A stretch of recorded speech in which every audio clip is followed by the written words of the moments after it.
When Jesus entered Jerusalem, the whole city was thrown into an uproar. "Who is he?" the people asked. "This is the prophet Jesus from Nazareth in Galilee," the crowds answered. "The Lion of Judah."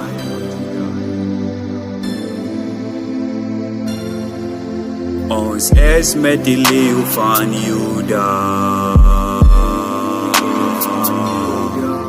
Ons buig voor die leeuw van Juda.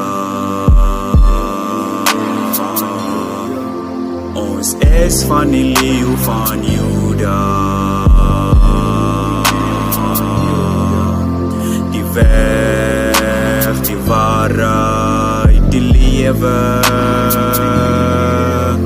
Die kruis, die leeggraf, die hemel.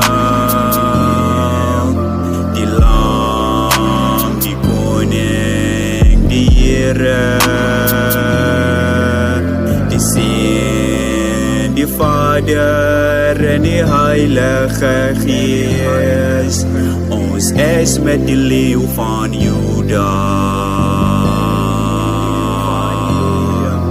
Ons buig voor die leeuw van Juda. Ons is van die leeuw van Juda. Die weg, die waarheid, die lewe. Die kruis, die leeggraf, die hemel.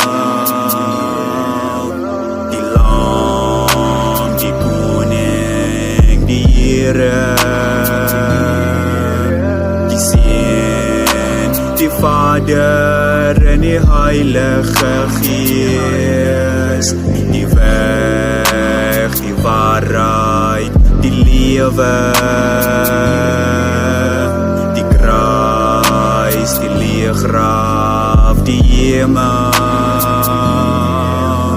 Die lam, die koning, die Here.